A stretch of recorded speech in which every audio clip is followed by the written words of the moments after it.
my name is Zach Montgomery. I currently am a flight sciences engineer at Anduril. They make tube-launched fixed-wing drones, so they can launch out of a tube, and then the wings pop out, and the tail pops out, and then it flies around. So it's like a flying robot, kind of. I originally wasn't going to do graduate school.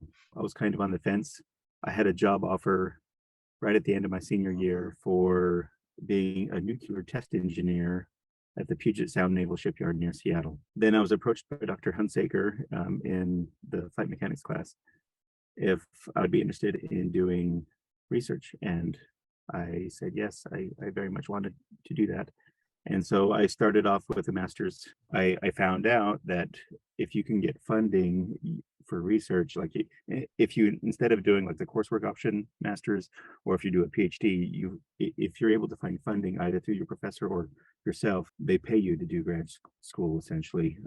It wasn't a lot, but it was like having a part-time job while going to school. And it was enough for me to survive on. I came to love research and I came to just really like it. I really liked working with Dr. Hunsaker. He's a great mentor. And because of that, I decided to stick on to do a PhD. I went out to Dayton, Ohio to the Wright-Patterson Air Force Base.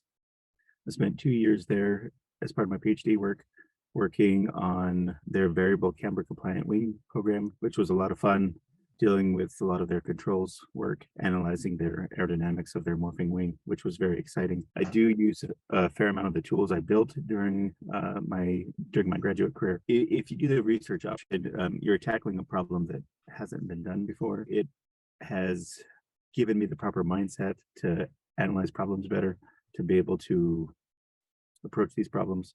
I've learned how to tackle the problem, find out what's unknown, and then how to approach that, because that's how research is. It's an unsolved problem. Typically, it's something nobody's done before.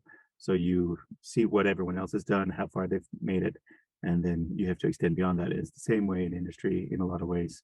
They're doing something that hasn't been done before, and so you got to push the frontier, and grad school helps you with that. Highlights for me were the flight testing and the conferences. I did a lot of flight testing in Ohio with the Air Force Research Lab, and that was very exciting. And then a lot of flight testing in Utah with Dr. Hunsaker. So those were really fun, very challenging, a lot of difficulties there, but it was fun to see your work actually made real through a flight test. I really enjoyed the conferences, to be able to go and present my work to other people in the industry, to other academics, and to be able to see what other people are working on, see what people are studying, what people find exciting. The work-life balance is great. It was very flexible. I was able to set my own hours. You had to set your time up wisely so that you were prepared for that. So you could get your publications out on time. I understand graduate school isn't for everybody. For engineering, though, a master's is very relevant. Pretty much wherever you go, industry, academia, a master's is going to be very beneficial for you, I think.